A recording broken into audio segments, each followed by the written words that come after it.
Hello बच्चों, मैं हूं हृदेश और आज फिर एक नई वीडियो के साथ। जैसे कि आप वीडियो में देख रहे होंगे कि हम लोग एक नए डेरिवेशन के साथ आपके सामने हैं। और मैं आप लोगों को बता दूं कि इससे पहले भी हम लोगों ने डेरिवेशन कर लिए हैं। तो जिन बच्चों को पुराना वाला एक्सियल के लिए डेरिवेशन चाहिए तो वो क्या नाम है जो है डिस्क्रिप्शन में जाके या फिर यहाँ पर मैं लगा दूंगा, तो वहां से भी आप यहाँ पर देख सकते हो। ठीक है। और ये बहुत इंपॉर्टेंट डेरिवेशन होने वाला है, बच्चों को थोड़ा कम समझ में आता है तो डिटेल में मैं आज यहाँ पर आपको बताऊंगा। ठीक है। तो हमारे पास है driver relation for electric field of an electric dipole at a point on it's equatorial line. ठीक है। तो यहाँ पर आपको बहुत ध्यान से देखना है कि इस वाले डेरिवेशन को हम किस तरह से करेंगे। ठीक है। तो सबसे पहले मैंने आप लोगों को एक चीज बताई थी, लास्ट डेरिवेशन में मैंने आपसे कहा था कि हमारे पास डाइपोल मोमेंट होता था, वो होता था P is equal to Q into में 2a। तो ये आप लोगों को याद था और हमने इससे पहले वाला डेरिवेशन भी इसी की हेल्प से किया था। अब बात आ रही है यहाँ पर इक्वेटोरियल के लिए बात कही जा रही है। ठीक है। तो इक्वेटोरियल का कोई कॉन्सेप्ट है वो आपको बहुत अच्छे से समझना है कि सारे बच्चे जानते ही होंगे कि भाई इक्वेटोरियल का जो ट्राइंगल होता है उसकी कुछ प्रॉपर्टीज होती हैं, वो भी आपको पता होंगे कि सारे के सारे एंगल जो होंगे वो 60 के होते हैं और सारी तीनों की तीनों साइड्स जो होती हैं वो इक्वल होती हैं। ठीक है। तो स्टार्ट करते हैं हम इस डेरिवेशन को, बहुत इंपॉर्टेंट डेरिवेशन है तो ध्यान से देखिएगा सारे बच्चे। मान लो कि हमारे पास जो है एक चार्ज है। ठीक है। जो माइनस का क्यू चार्ज है। ठीक है। और थोड़ी सी दूर पर डिस्टेंस पर एक प्लस का क्यू चार्ज रखा हुआ है। ठीक है। हम ये भी जानते हैं कि इन दोनों की जो डिस्टेंस है वो कितनी है, 2a है। ठीक है। बहुत ध्यान से सुनते रहना। ठीक है। अब इसकी जो सेंटर है उस सेंटर से कहीं r डिस्टेंस पर एक हमारे पास यूनिट पॉजिटिव चार्ज रखा हुआ है p पॉइंट पर। ठीक है। तो यहां से लेके यहां तक की जो डिस्टेंस है वो कितनी मान लेते हैं, हम r मान लेते हैं। ठीक है। तो आपको क्या फाइंड आउट करना है कि माइनस क्यू की वजह से इलेक्ट्रिक फील्ड लग रही है किस पर, पी पॉइंट पर। तो मैं इसको इस तरह से ड्रॉ कर देता हूं। ठीक है। इसी प्रकार से आप देखोगे कि मुझे प्लस क्यू के लिए भी निकाल दे रहा हूँ, ये सीधी लाइन नहीं बन रही है लेकिन आप समझना। ठीक है। कोशिश करना समझने की। और ये जो एंगल है वो मैंने मान लिया कितना, थीटा एंगल मान लिया है। ठीक है। तो जरा समझने वाली बात ये है यहाँ पर कि भाई एक बिल्कुल सेंटर पर अगर आप देखोगे कि बिल्कुल सेंटर पर यहाँ पर आर दूरी पर क्या नाम है एक यूनिट पॉजिटिव चार्ज रखा हुआ है। ठीक है। अच्छा, अगर मेरे पास जरा ध्यान से देखना, अगर ये पूरी की पूरी यहां से लेके ए से लेके बी तक अगर 2a है, ठीक है, तो ये भी a बचेगी मेरे पास, है ना, सेंटर कर दिया ना हमने। तो ये वाली भी हमारे पास क्या बचेगी, a बचेगी। ठीक है मेरे प्यारे बच्चों। अगर मैं आप लोगों से ये कहूं कि इस वाले ट्राइंगल की मैं बात कर रहा हूँ, ए इस वाले ट्राइंगल की, तो इस वाले ट्राइंगल में आपके पास बेस दे रखा है ए है और आपके पास परपेंडिकुलर दे रखी है, तो ये वाली जो वैल्यू है वो कितनी हो जाएगी। ठीक है। तो इसके लिए हम क्या काम करेंगे कि ए पी का स्क्वायर मतलब हाइपोटेनियस का स्क्वायर कर देंगे, बराबर में अगर मैं इसे ओ मान रहा हूं तो ये क्या हो जाएगा मेरे पास ओपी का स्क्वायर। ठीक है। और ये क्या हो जाएगा ओ ए का स्क्वायर। ठीक है। एपी की वैल्यू तो मुझे फाइंड आउट करनी है। ओपी की वैल्यू मेरे पास कितनी दे रखी है, आर दे रखी है, तो आर का स्क्वायर हो जाएगी। और ओ ए की वैल्यू मुझे मेरे पास कितनी है, ए स्क्वायर, तो ए स्क्वायर हो जाएगी। यहाँ से एपी निकाल लो, कितना हो जाएगा under root R square plus में ए का स्क्वायर। अगर आप लोगों को पता है कि अंडर रूट का मतलब होता है कि पावर हाफ, तो यहाँ पर हम क्या कर सकते हैं, ए स्क्वायर प्लस में ए स्क्वायर की पावर हाफ लिख सकते हैं इसको। तो मुझे एपी पता चल गई। अच्छा, पीवी भी तो इतनी होगी, तो एपी बराबर में क्या है, पीवी है और ये बीपी है। ठीक है।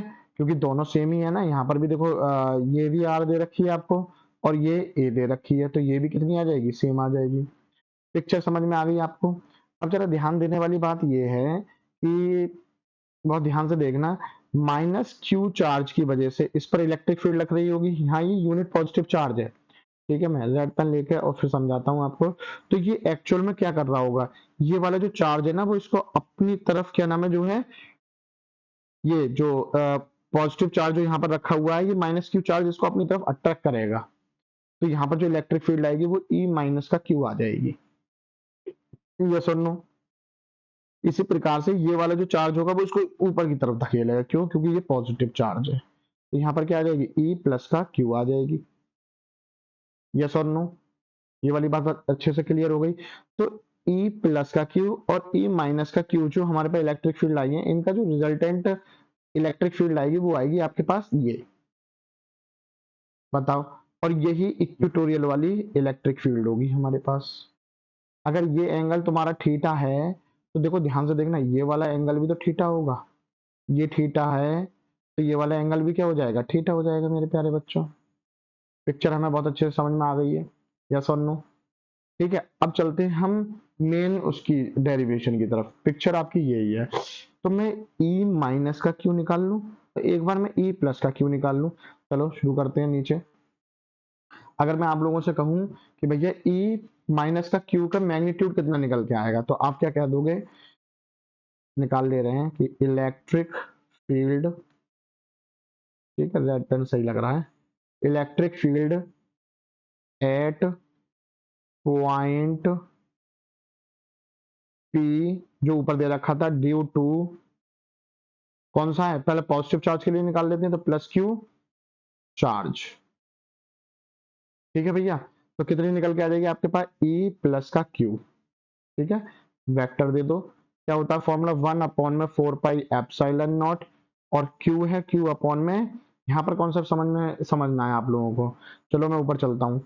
आपके पास जो डिस्टेंस है अगर आप देखोगे तो आपके पास डिस्टेंस दे रखी है कितनी, ये दे रखी है, यस और नो। तो जब मैं यहाँ पर इस वैल्यू लिखूंगा, जब मैं नीचे वैल्यू लिखूंगा जरा ध्यान से देखिएगा आप, तो ये लिखूंगा आर स्क्वायर प्लस में ए का स्क्वायर, हाफ है ना इसका, ठीक है, और वो कह रहा है इसका भी स्क्वायर होता है, क्योंकि क्यू अपॉन में आर स्क्वायर होता है या नहीं होता है, टू से ये टू कैंसिल कैंसिल आउट हो जाएगा। तो ई प्लस का Q vector is equal to क्या निकल के आ जाएगा मेरे पास, 1/4 pi epsilon naught Q upon में आर का स्क्वायर प्लस में ए का स्क्वायर। इसको डालो अभी पहली इक्वेशन, बोलो समझ में आ गई वाली बात बहुत अच्छे से। इसी प्रकार से मैं electric field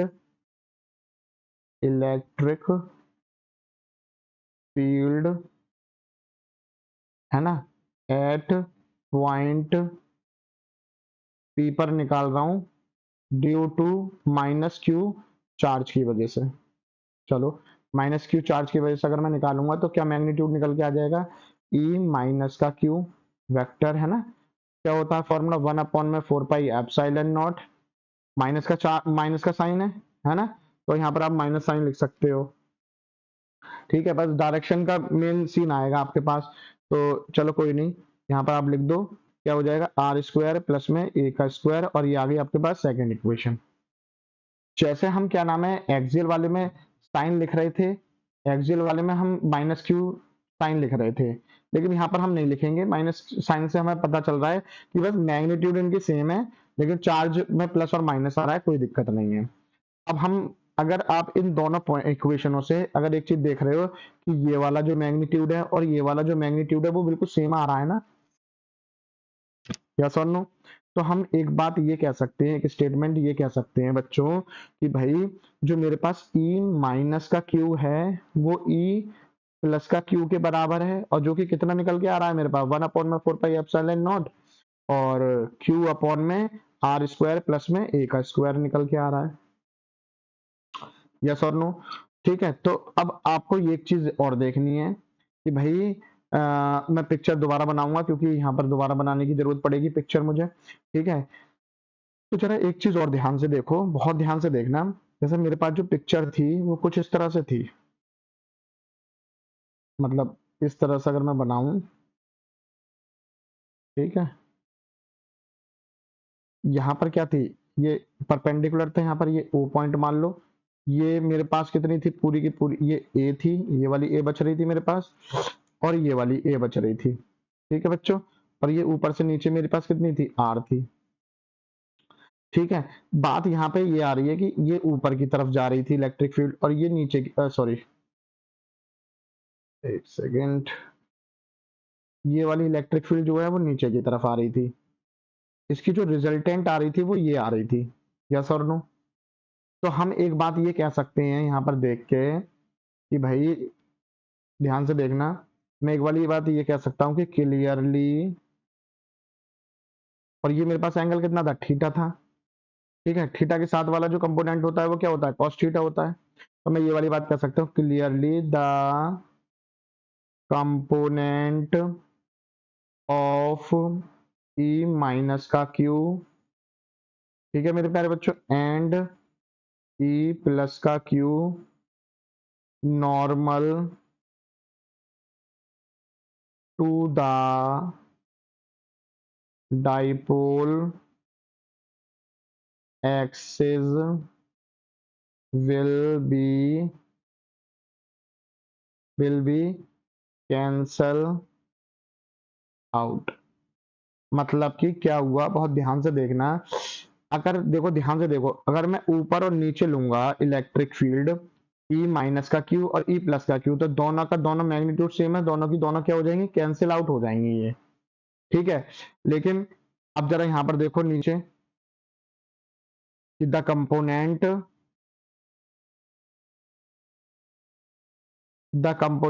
parallel to dipole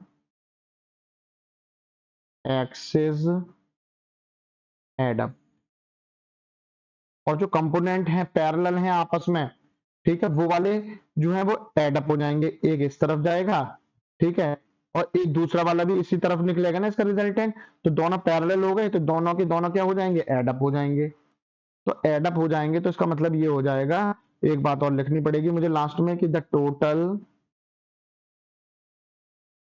electric field, जिसको मैं ई इक्वेटोरियल भी कह रहा हूं, ठीक है, वो क्या है, is opposite to P vector. मतलब पी की डायरेक्शन इधर है तो इलेक्ट्रिक फील्ड की डायरेक्शन इधर है, इसलिए मैं माइनस साइन लूंगा। तो मैं कहूंगा आपसे कि ई इक्वेटोरियल, ठीक है, इज इक्वल टू हो जाएगी माइनस साइन ई माइनस का क्यू कॉस थीटा प्लस में ई प्लस का क्यू कॉस थीटा। अब कुछ बच्चों को समझ में नहीं आ रहा होगा ये कॉस थीटा आया कैसे, मैं बता दूं आपको। यहां से जरा ध्यान से समझना। अगर मान लो ये कंपोनेंट है थीटा, ठीक है, और ये रिजल्टेंट निकल के आया है, मान लो ई निकल के आया है, तो जो ये वाला कंपोनेंट आएगा, हॉरिजॉन्टल कंपोनेंट जो होगा वो कॉस थीटा हो जाएगा, और ये वाला जो कंपोनेंट होगा मेरे पास थीटा से अलग वाला जो कंपोनेंट होगा वो साइन थीटा होगा। और साइन थीटा तो वर्टिकल वाले तो मैं दोनों खत्म कर चुका हूं ना, तो सिर्फ कॉस थीटा वाले कंपोनेंट बचेगा। और किसके लिए है, माइनस क्यू के लिए है और प्लस के क्यू के लिए है, दोनों के लिए आ गया है। माइनस साइन है तो माइनस साइन चलने दिया। अच्छा, अगर आप देखोगे कि मैंने ऊपर दोनों के मैग्नीट्यूड जो है वो सेम कर दिए हैं, है ना, यहाँ पर ये जो दोनों मैग्नीट्यूड थे वो दोनों के दोनों सेम है, तो दोनों की जगह कोई एक चीज लिख सकता हूं मैं, तो मैंने यहाँ पे लिख दी, माइनस ई कॉस थीटा लिख दे रहा हूँ, ठीक है, और दो हैं, एक ये है और एक ये है, तो यहाँ पर मैं दो भी लगा दे रहा हूँ, यस और नो, ये वाली बात समझ में आ गई, ठीक है। अब जरा यहाँ पर क्यों, और रीजन भी लिख दे रहा हूँ मैं यहाँ पर, मैंने ऐसा क्यों किया है, ई माइनस का क्यू थीटा और ई प्लस का क्यू थीटा दोनों के दोनों क्या है, आपस में बराबर है, यस और नो। अब जरा यहाँ पर देखो, बराबर में -2 ई माइनस क्यू की वैल्यू कितनी निकल के आई थी अभी हमारे पास, 1/4 पाई एप्सिलॉन नॉट, और क्यू अपॉन में क्या था आपके पास, आर का स्क्वायर प्लस में ए का स्क्वायर, इसे ब्रैकेट में बंद कर दो, और यहाँ क्या चल रहा है हमारे पास, कॉस थीटा चल रहा है, कॉस थीटा चलने दो। अब ये चीज आ गई है मेरे पास कॉस थीटा वाली बात। अब कॉस थीटा की मुझे वैल्यू फाइंड आउट करनी पड़ेगी, क्यों करनी पड़ेगी, मैं उसके पीछे रीजन भी बता देता हूँ। क्योंकि कॉस थीटा अगर मुझे पता चल जाता है तो मैं इसको पूरी एक टर्म में लेके आ जाऊंगा, और सारे बच्चे जानते हैं कि कॉस थीटा जो होता है वो क्या होता है, बी अपॉन में एच होता है। तो जरा चेक कर लेते हैं फिगर में, बी बेस कितना दे रखा है आपके पास, ए दे रखा था, और क्या नाम है, हाइपोटेनियस कितनी निकाली थी अपनी, अभी आपने ए स्क्वायर प्लस में आर स्क्वायर प्लस में ए स्क्वायर की पावर हाफ। तो यही वाली बात मुझे यहाँ पर रख देनी है, तो क्या निकल के आ जाएगी मेरे पास, ई इक्वेटोरियल जो चल रही है माइनस का 2 मल्टीप्लाई में 1/4 pi epsilon naught Q upon में आर स्क्वायर प्लस में ए स्क्वायर तो चल ही रहा है, ठीक है, मल्टीप्लाई कॉस थीटा की जगह मैं क्या लिख सकता हूँ, बेस बेस कितना था ए, और हाइपोटेनियस कितनी निकल के आई थी मेरे पास, आर स्क्वायर प्लस में ए का स्क्वायर, और इसकी भी पावर कितनी थी, आधी थी, यहाँ पावर 1 है, तो 1 प्लस हाफ कितना हो गया, 3/2 हो गया मेरे पास, यस और नो। तो मैं यहाँ पे क्या लिख सकता हूँ, जरा ध्यान से देखना, ई इक्वेटोरियल चल ही रहा है मेरे पास, माइनस का 2 इंटू में 1/4 pi epsilon naught Q upon में, और यहाँ पे ए भी है, ठीक है, आर स्क्वायर प्लस में ए का स्क्वायर की पावर कितनी हो जाएगी, ये 3/2 हो जाएगी। बोलो समझ में आ रही है ये वाली बात अच्छे से या नहीं। और Q इंटू में 2A, इसको उठा लो एक बार, इसको उठा लो एक बार, ये किसके बराबर होता है, P के बराबर होता है, बताओ। तो कितना हो जाएगा मेरे पास, E इक्विटोरियल बराबर में माइनस का साइन चल ही रहा है, क्या लिख दूंगा मैं, 1/4 पाई एप्सिलॉन नॉट और मल्टीप्लाई में P अपॉन में क्या आ जाएगा मेरे पास, आर स्क्वायर प्लस में ए का स्क्वायर और इसकी पावर क्या आ जाएगी, 3/2 आ जाएगी।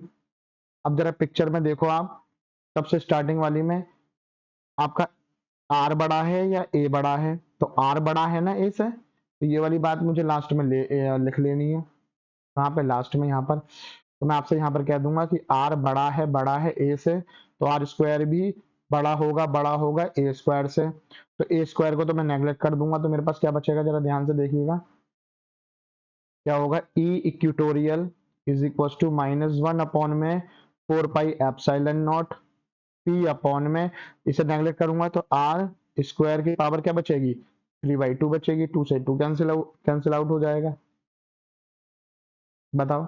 तो फिर ई इक्विटोरियल मेरे पास कितना आ जाएगा, final E equatorial is equal to हो जाएगा -1/4 pi epsilon naught P upon में आर की पावर 3, ये रिलेशन निकल के आता है इक्विटोरियल के लिए।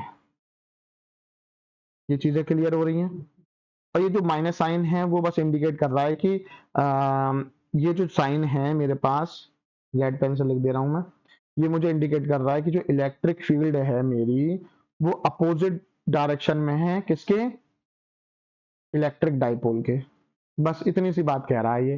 तो आपने एक रिलेशन पढ़ लिया, बहुत ध्यान से देखिएगा, एक रिलेशन क्या कह दिया मैंने, अगर मैं एक्सियल के लिए बात करूं तो ई एक्सियल के लिए जो रिश्ता आता था वो क्या निकल के आता था, 1/4 pi epsilon not 2P upon में आर का क्यूब निकल के आता था। तो इन दोनों में एक छोटा सा रिलेशन है कि जो ई एक्सियल होती है ना, वो 2 टाइम्स होती है किसके, ई इक्वेटोरियल के लिए। इस पर आपको एक एमसीक्यू मिल सकता है, ठीक है। तो ये डेरिवेशन था हमारे पास इक्वेटोरियल के लिए, तो जहां से आपको समझ में नहीं आया वहां से आप मुझे बता सकते हैं। और अगर ये वीडियो आपको समझ में आई हो तो लाइक करें, कमेंट करें और चैनल को सब्सक्राइब कर लें ऐसी वीडियो के लिए। मिलते हैं नेक्स्ट वीडियो में, थैंक यू सो मच।